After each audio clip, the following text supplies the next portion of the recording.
क्या आप लोग भी तलाश में हैं एक ऐसी क्रीम की जो आपकी स्किन को बहुत स्मूथ कर दे, ब्राइट कर दे, जो भी आपकी स्किन के प्रॉब्लम्स हैं उनको ख़त्म कर दे और स्किन का टेक्सचर भी इम्प्रूव करे, स्किन का टोन भी एनहांस करे? तो आप बिल्कुल सही वीडियो पर आए हैं। मैं आपके लिए आज एक ऐसी ही ज़बरदस्त क्रीम लेकर आई हूँ जो ना सिर्फ स्किन के टेक्सचर को इम्प्रूव करेगी, बल्कि जो भी प्रॉब्लम्स हैं, पोर्स का प्रॉब्लम है, पिगमेंटेशन का प्रॉब्लम है, जो भी प्रॉब्लम है उसको भी सॉल्व करेगी। क्योंकि इसमें जो की इंग्रेडिएंट मैंने यूज़ किया है ना, वो है चावल।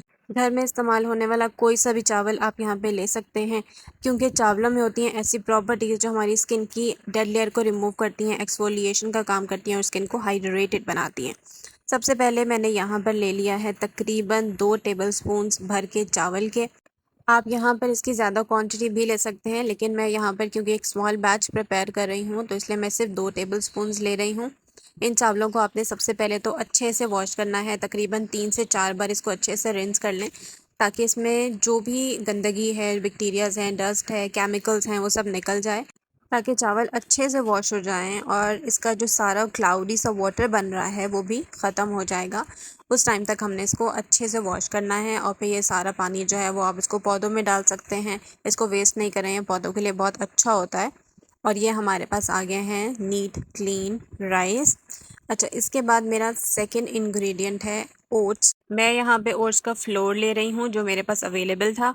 आप यहाँ पे ओट्स का पाउडर भी ले सकते हैं, ओट मील यूज़ कर सकते हैं, जो कोई कुक ओट्स होते हैं वो यूज़ कर सकते हैं। इसका 1 टेबलस्पून भर के लेंगे। उसके बाद आप ले लेंगे कोई सा भी पैन और उसके अंदर ये चावल डाल देंगे। इस चावलों को हमने बेसिकली पकाना है, तो उसके लिए मैं यहाँ पर 1 कप और उसके बाद ये आधा कप और जाएगा, 1.5 कप टोटल मैंने इसमें पानी डाल दिया है। और उसके बाद जो 1 चमचा भर के मैंने ओट्स फ्लोर लिया था वो भी मैंने इसमें शामिल कर दिया है। इन दोनों को हमने अच्छे से पकाना है इसके पानी के अंदर। इतना पकाना है कि चावल अच्छे से गल जाएगा। ये जो चावल है वो बिल्कुल सॉफ्ट होना चाहिए, मैशी सा हो जाना चाहिए। हमने इसको इतना पकाना है, इसलिए मैंने सिर्फ 2 टेबलस्पून चावलों के अंदर 1.5 कप पानी डाला है। इसको हम अच्छे से बॉईल करेंगे, अच्छे से पकाएंगे जब तक कि चावल बिल्कुल सॉफ्ट हो जाएगा। और जो ओट्स हैं वो तो वैसे भी बहुत जल्दी कुक हो जाते हैं और मैंने वैसे भी यहाँ पे फ्लोर यूज़ किया है, तो उसको पिक करना कोई टाइम कंज्यूमिंग नहीं है, बस आपने चावलों को देखना है। जब ये अच्छे से गल जाएगा तो आप इसको उतार लेंगे, हल्का सा ठंडा करेंगे, बिल्कुल ठंडा नहीं करना है।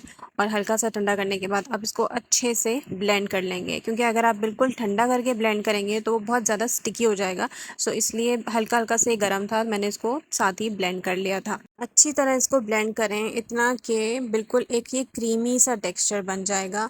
तमाम जो चावल हैं वो अच्छे से ब्लेंड हो जाएंगे। उसके बाद नेक्स्ट स्टेप है ये है कि आपने इसको स्ट्रेन करना है। अब जो आम टी स्ट्रेनर होते हैं उसके थ्रू ये नहीं स्ट्रेन होगा, क्योंकि उससे जो ग्रैन्यूल्स हैं वो भी निकल आएंगे। सो मैंने यहाँ पर एक ग्लास बोल लिया है, उस पर मलमल का कपड़ा रखा है और ये तमाम जो मिक्सचर है वो मैंने इसमें पोर कर दिया है, ताकि मलमल के कपड़े से क्या होगा, सिर्फ जो हमारे पास एक क्रीमी टेक्सचर हमें चाहिए, एक क्रीम बेस जो हमें चाहिए वो एक्सट्रैक्ट होगी। और जो चावलों के ग्रैन्यूल्स रह जाते हैं उनको हमने बेसिकली स्ट्रेन कर लेना है।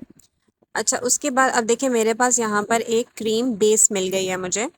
अब कोई सी भी स्किन टाइप है आपकी, ऑयली है, ड्राई है, या आपके सराउंडिंग में वेदर बहुत ड्राई हो गया है या स्टिल गर्मी है, उसके अकॉर्डिंग आप डिफरेंट इंग्रेडिएंट्स यूज़ करके अपनी क्रीम को ट्रांसफॉर्म कर सकते हैं। सो ये जो क्रीमी टेक्सचर है ये सबके लिए सिमिलर होगा। यहाँ तक का जो स्टेप है वो सब एक जैसा ही करेंगे। अच्छा, अब यहाँ पर बेस क्रीम को अच्छे से एक्सट्रैक्ट करने के बाद जो आपके पास मलमल के कपड़े के अंदर जो मिक्सचर रह जाएगा ना, उसको आप एज अ स्क्रब यूज़ कर सकते हैं, क्योंकि ओट्स और राइस दोनों ही एक्सफोलिएशन का काम करते हैं। तो इस सारे प्रोसीजर में कोई भी ऐसी चीज़ नहीं है जो वेस्ट होगी। अच्छा, अब यहाँ पर देखें मैंने एक्सट्रैक्ट कर ली है सारी क्रीम और आपको टेक्सचर से ही पता चल रहा होगा कितनी स्मूथ, कितनी एक सॉफ्ट क्रीम बनी है। और इसके ऊपर आप शाइन चेक करें, कितनी ग्लॉसी है ये। जैसे ये क्रीम ग्लॉसी है वैसे आपकी स्किन भी इसके यूज से ग्लॉसी होने वाली है। सो चलें जी, अब हम इसमें ऐड करते हैं अपनी बाकी की चीज़ें। इसमें से मैं तकरीबन 3 टेबलस्पून क्रीम दूसरे बोल में एक शिफ्ट कर रही हूँ, क्योंकि यहाँ पर टोटल जो क्रीम मेरे पास एक्सट्रैक्ट हुई है बेस क्रीम, ये तकरीबन 6 टेबलस्पून है, लेकिन मुझे सारी नहीं चाहिए। मैं इसका हाफ अमाउंट ले रही हूँ। अगर आपके घर में ज़्यादा लोग हैं, क्योंकि इसको बच्चे बड़े सब यूज़ कर सकते हैं, मर्द ख़वातीन कोई भी यूज़ कर सकता है। सो अगर आपके घर में ज़्यादा लोग हैं, आपने सबको यूज़ करवानी है, तो आप ये सारी का सारा क्रीम यूज़ कर सकते हैं। इसका टेक्सचर इतना स्मूथ, इतना क्रीमी है कि मैं ऑलरेडी बहुत एक्साइटेड हूँ इस क्रीम को बनाने के लिए। तो मैं आपको बताती हूँ इसका नेक्स्ट इंग्रेडिएंट। अब ये जो मैंने क्रीम बेस अलहदा की है, इसमें मैं सबसे पहले तो ऐड करूँगी एलोवेरा जेल।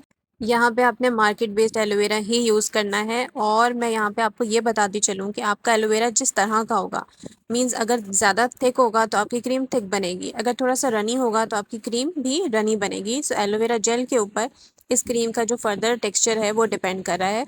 यहाँ पर मैं 1 टेबलस्पून भर के डाल रही हूँ एलोवेरा जेल का, क्योंकि इसकी कंसिस्टेंसी को बेहतर बनाएगा। उसके बाद मैं इसमें डाल रही हूँ जोजोबा ऑयल। आप इसमें आमंड ऑयल भी डाल सकते हैं।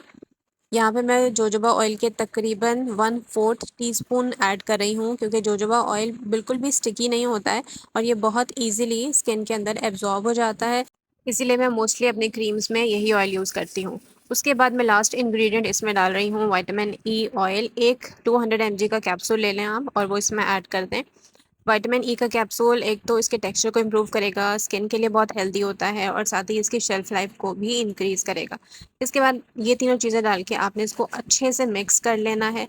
और यहाँ पे आप इसका टेक्सचर चेक करें, बिल्कुल ये एक महंगी मार्केट बेस्ड क्रीम की तरह का टेक्सचर है।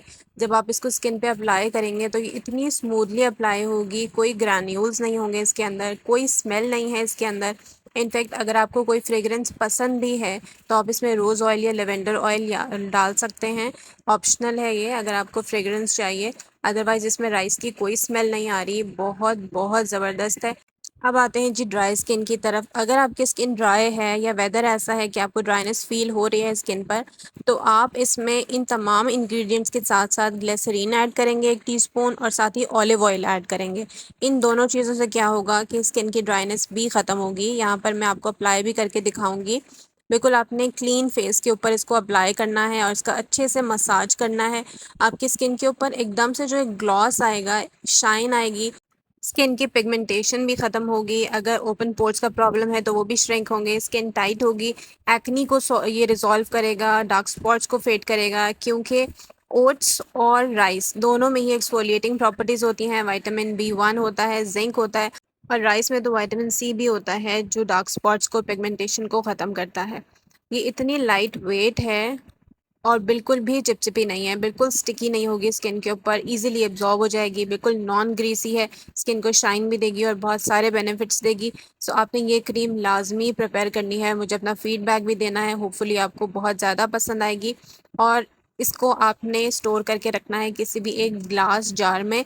प्रेफरेबली आपने एक एयर टाइट कंटेनर लेना है, और इसकी शेल्फ़ लाइफ है तकरीबन 10 डेज़। इसीलिए आप बस उतना ही बैच प्रिपेयर कीजिएगा इस क्रीम का जो 10 डेज़ के लिए इनफ हो। और आपने इसको अप्लाई करना है दिन में 2 बार। अपनी मॉर्निंग स्किन केयर रूटीन में भी इसको ऐड करें, नाइट स्किन केयर में भी ऐड करें। और ये मेरा चैलेंज है कि 7 दिन के रेगुलर यूज़ से आपकी स्किन ऐसी ट्रांसफॉर्म हो जाएगी ना कि आप खुद इतने खुश, एक्साइटेड और कॉन्फिडेंट हो जाएंगे कि जो भी प्रॉब्लम्स आपकी स्किन के ऊपर आ रही थी वो जस्ट इस एक सिंपल रेमेडी से रिजॉल्व होने वाली हैं। बेसिकली जो इसमें मैंने इंग्रेडिएंट्स यूज़ किए हैं, स्पेशली राइस और ओट्स, ये दोनों ही स्किन के लिए बहुत बेस्ट होते हैं। इनफैक्ट राइस तो आप किसी भी सूरत में, किसी भी वे में आप अपनी स्किन के ऊपर यूज़ करें ना, वो आपको बेनिफिट्स ही देगा, और ये मार्केट बेस्ड क्रीम से 1000 गुना बेहतर है। अच्छा, उसके बाद जो मेरे पास बेस क्रीम बच गई थी, ये भी आपने वेस्ट नहीं करनी। इसमें आप 1 टेबलस्पून भर के दही शामिल करें और 1 टीस्पून हनी शामिल करें, और इसको आप as a face mask use कर सकते हैं। इसको आप as a hand mask use कर सकते हैं। बिल्कुल एक लेप कर लें इसका हाथों के ऊपर, पाँव पे आप यूज़ कर सकते हैं एज अ मास्क, और इसको 20 मिनट के लिए लगा के छोड़ दें और वॉश ऑफ कर लें। ये इतना स्मूथ है और ये आपकी स्किन को इतने बेनिफिट्स देगा, चाहे आप इसको एज अ मास्क यूज़ करें, चाहे आप इसको एज अ क्रीम यूज़ करें। इसके बहुत सारे बेनिफिट्स हैं, सो आपने इसको लाजमी प्रिपेयर करना है और मुझे अपना फीडबैक भी देना है। और 7 डेज़ रेगुलर यूज़ करने के बाद मुझे आपने कमेंट सेक्शन में आके बताना है कि आपको क्या क्या बेनिफिट्स मिले हैं। और इस वीडियो को अपनी फैमिली के साथ, अपने फ्रेंड्स के साथ भी शेयर करना है। वीडियो पसंद आई हो तो मेरे चैनल को सब्सक्राइब कीजिएगा, वीडियो को लाइक कीजिएगा। अपना बहुत सारा ख्याल रखें। अल्लाह हाफिज़।